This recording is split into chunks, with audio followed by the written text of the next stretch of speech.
65 pounds my butt.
Good boy, old muddy dog.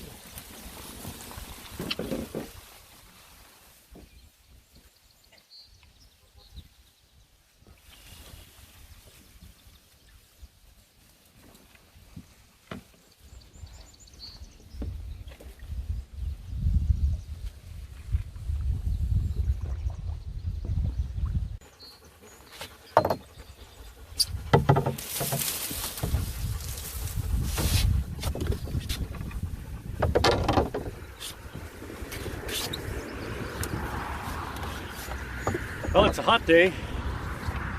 Tekota and I decided to take the new canoe out for a paddle. It's the temperature's like 37 degrees with humidity, so it's ridiculously hot. But when the new Esquif Prospecteur, new to me this year, haven't actually done much in it, a couple test paddles and no trips yet. This is going to be my new short portage tripping canoe. There goes a bass. Hold on, I'm going to catch that bass. Well, Tekota and I are out in the water in my new Esquif Prospecteur 16. Haven't done any trips in this yet, it's brand new to me. A couple of test paddles. This is going to be my new short portage, rougher water tripping canoe. I think I'm outfitted for some light whitewater. This is what I'm trying. It's a beautiful canoe. I was lucky to get it new from Frontenac Outfitters. It's heavy though. They advertise 65 pounds and I'll tell you right now, that's a lie. Yeah, this is at least 70 pounds with nothing in it, without it being outfitted at all. It's heavy, but it's got a decent yoke and I should be able to portage it for maybe a kilometer. Anything longer than that, pretty rough. Still have to figure out how I'm going to get 4 bags in it for my trip to Wabakimi this summer, but we shall see. Nicely laid out, and it actually paddles really well. I think the weight helps a lot with solo paddling. No keel, so it does drift a lot, but that's okay. I'm used to that with my 17-foot blue water Prospecteur Kevlar canoe. This actually paddles a lot nicer than the Kevlar because of the weight. Very high-sided, nice thick gunnels. Seat's pretty comfy. I wish it was a little lower, but I can fix that if I need to. I'll wait till I put in foam blocks before I do that though, because it might be better with foam blocks. I'm also sitting in the front seat, of course, because I'm soloing, so it wasn't as bad in the back.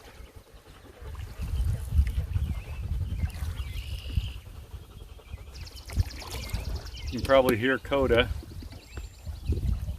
He's pretty hot. We're gonna have to stop somewhere for him. Being a black dog in the sun, is not good.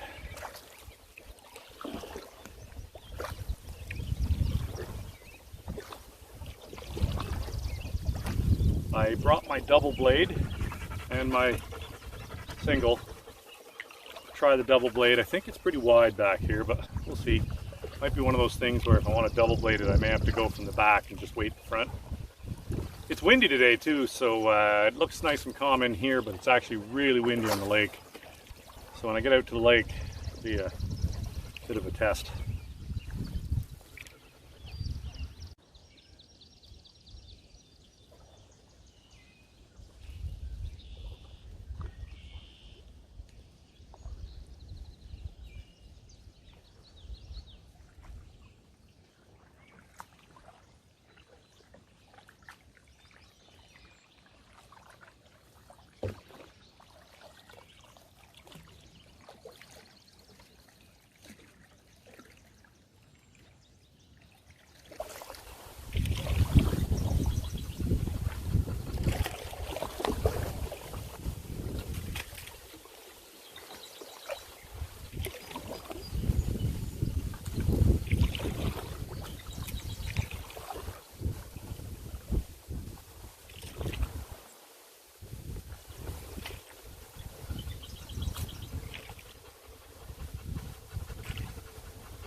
Any of you that saw my spring camping video, overnighter in my hammock, this is actually the same section of creek that I paddled in that. It's completely choked up. We're in a real dry spell and a bit of a drought here in eastern Ontario. We haven't had very much rain. It just started raining a little bit the last couple of days, but not enough. This creek is not flowing at all. And it's just choked with duckweed and algae. It's kind of gross. Still a cool paddle though. See lots of wildlife in it.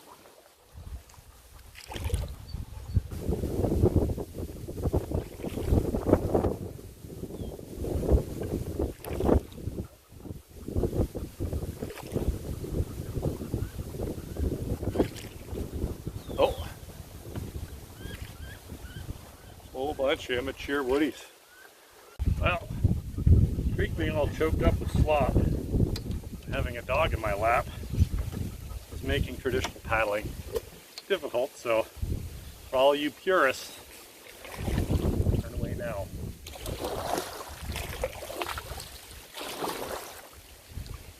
This will work better, but I think it's going to be messy.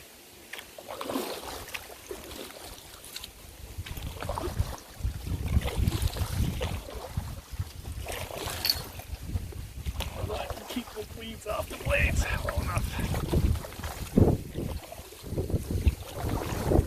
And it's raining on me. I don't have my paddle.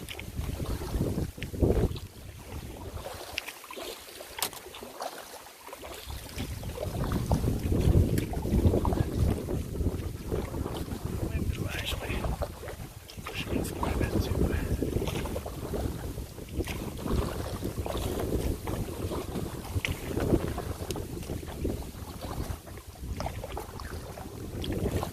In open water this might work, and I've got a dog in my lap. I don't know if you can see the dog, it's actually physically in my lap because he didn't want to sit up in the front by himself. Heaven forbid. Don't spoil your dogs.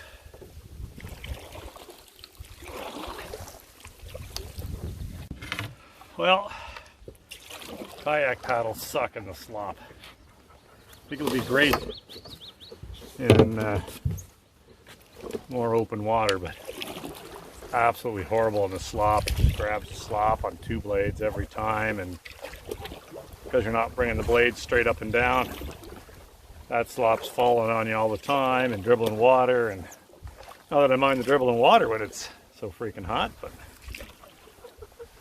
yeah, I think the double blade will have an advantage on the open water and the wind. It is definitely a disadvantage in the slop.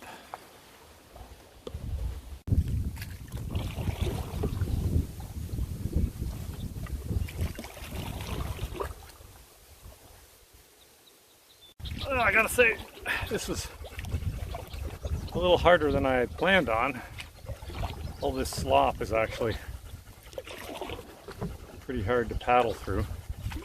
It's a big heavy canoe. Far from impossible, but much more difficult than I was expecting. Although I guess I don't know why I wasn't expecting this. It's a good thing for that breeze, because I think the bugs in here would be pretty intolerable if it wasn't for the wind blowing them away. As it is, the horseflies and deer flies are still feeding.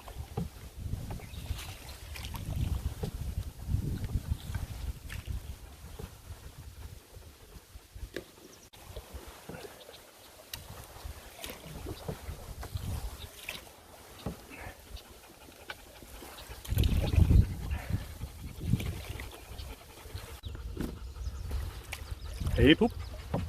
Ready to go for a swim? Get somewhere? Yeah. Oh, there's a fish fly.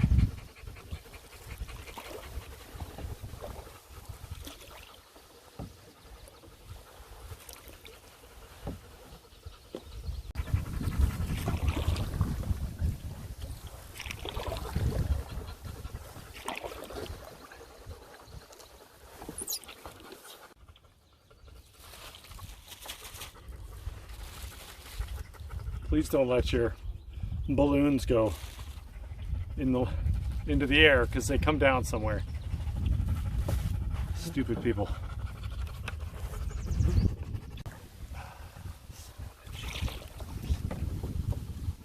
Mallard. Boat is overheating, so got him sitting in the marsh for a little bit. Get his underbelly all cooled off in the water.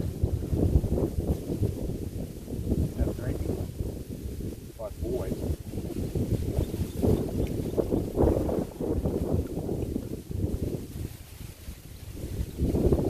Boy. Yeah, he was panting pretty hard there, so this is taking a lot longer because how low the water is. It's very hard to paddle in. You can't get any flow to the canoe. It just goes and stops, goes and stops. It would have been better pulling if I'd brought a pole, I think. But we're just getting out to where it's starting to open up. As you can see behind me here, it's a little more open, so we're not far. And there's a point just on the way out where I can stop and he can go for a swim. He'll be fine. Just making sure he's cooled off though, because eat the poop, right poop? Good boy. Looking better already. Hey, my poop. Good boy. Wood duck drake just went underwater here. What's going on here? Like he was stuck.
Couple invasive mute swans.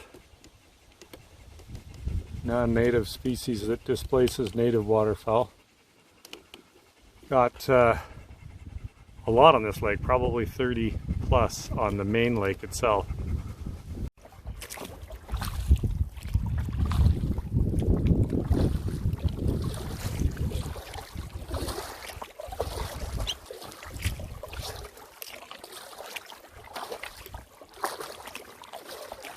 The blade works fine out in the main lake. Not very good in the weedy stuff. Need a little bit longer paddle though, and this one's pretty heavy. This is the one off my fishing kayak that I have pedals for, so I don't use this very often. But it goes nice.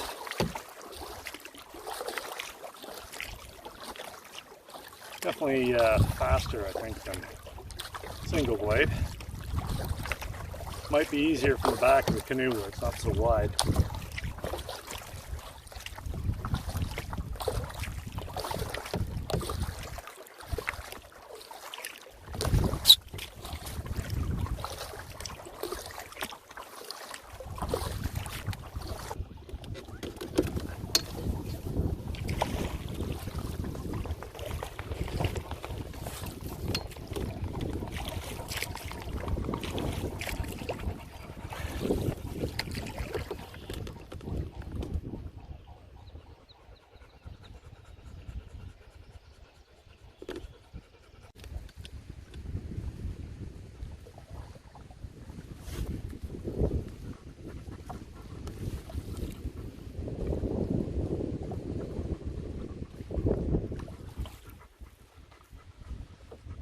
Something smells good, poop.